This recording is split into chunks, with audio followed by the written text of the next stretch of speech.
Баршаңызға сәлем. Бүгінгі видеода мен сіздермен қыс айында нағыз дәмді, өте керемет, өтімді салаттың рецептінің жасалу жолымен бөлісетін боламын. Видеоны өткізбей соңына дейін қараңыздар және де менімен бірге дайындап көріңіздер.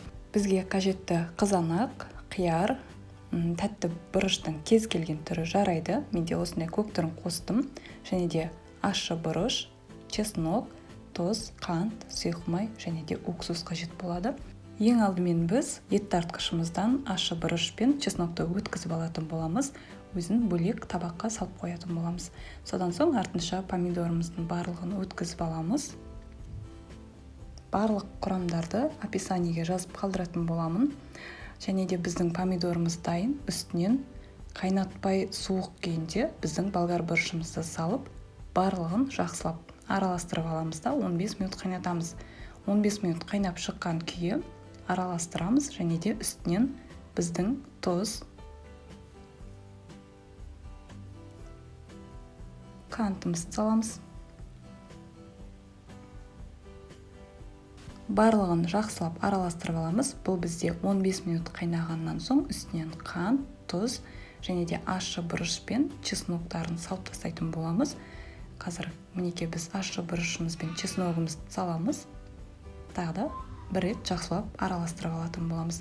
Бұл салат достар өте оңай, ал дәмі өте керемет болып шығады. Маған сенсеңіздер, міндетті түрде дайындап көріңіздер.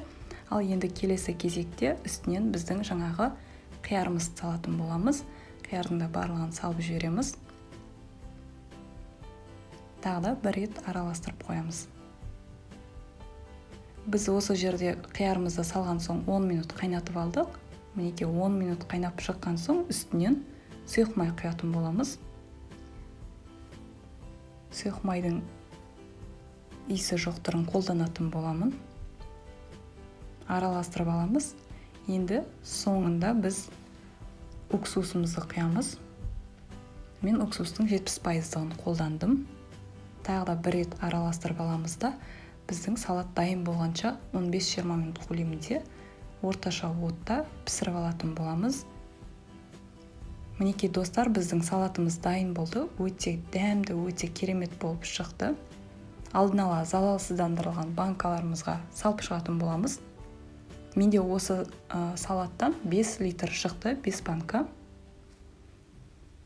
Енді жапқышымызды жақсылап бекітіп, банкаларымызды жауып тастаймыз. Және де дайын болған банкамызды тексеріп аламыз, толық жабылғандығына көзімізді жеткізіп. Мінекей достар, осымен салатымыз дайын. Міндетті түрде жасап көруге кеңес беремін.